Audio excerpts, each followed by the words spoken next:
కృష్ణా జిల్లా మచిలీపట్నంలో రాధారంగ మిత్రమండలి రాష్ట్ర కార్యాలయంలో రెండు తెలుగు రాష్ట్రాల అధ్యక్షులు బుల్లెట్ ధర్మారావు ఆధ్వర్యంలో విశాఖ జిల్లా అధ్యక్షుడిగా గేదెల మురళీకృష్ణ, ఉత్తరాంధ్ర జిల్లాల ప్రధాన కార్యదర్శిగా దుర్గాకృష్ణ చైతన్యం నియమించి వారికి నియామక పత్రాలు అందజేశారు.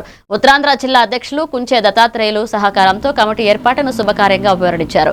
గేదెల మురళీకృష్ణ మాట్లాడుతూ ఇక రాధారంగ మిత్రమండలి ద్వారా కులమతాలకు అతీతంగా మహిళలను మరియు ప్రజలను ఒకచోట కలుపుకొని సేవ చేయడం నా జీవిత లక్ష్యమన్నారు. బుల్లెట్ ధర్మారావు కృషి ద్వారా ఈ నియామక పత్రం అందుకోవడం నాకెంతో ఆనందంగా ఉందన్నారు. నేను విశాఖపట్నం నుంచి వచ్చాను. మరి ఈ రాధా రంగా గారి అంటే మాకు ఎనలేని అభిమానం. మా గోపాలపట్నంలో రంగా గారి విగ్రహం కూడా ప్రతిష్టాపించడం జరిగింది కొన్నేళ్ళుగా.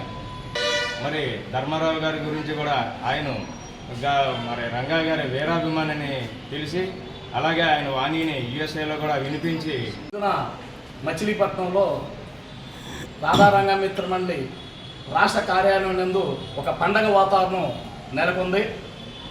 దానికి ముఖ్య కారణం విశాఖపట్నం జిల్లాకి రాధారంగ మిత్రమండలి అధ్యక్షుడిగా మా సోదర సమానులైన గేదెల మురళీకృష్ణ గారిని నియమించడం జరిగింది.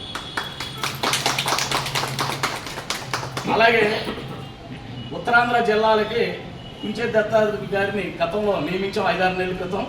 మరి అదే కుంచే దత్తాత్రేయులు గారికి సహాయకంగా మరి ప్రధాన కార్యదర్శి ఉత్తరాంధ్ర జిల్లాలకి ఈయన వచ్చి వైశ్యాస్ సామాజిక వర్గం చెందినవారు.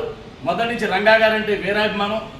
నా యొక్క అడ్రస్ కనుక్కుని అనగారు నన్ను కూడా రంగా గారి కార్యక్రమాల్లో భాగస్వామ్యం చేయాలని అతను నా యొక్క ఫోన్ చేసి నన్ను విజ్ఞప్తి చేయడం జరిగింది. నువ్వు ఉండేది ఎక్కడన్నానంటే పెందుర్తి అన్నాడు.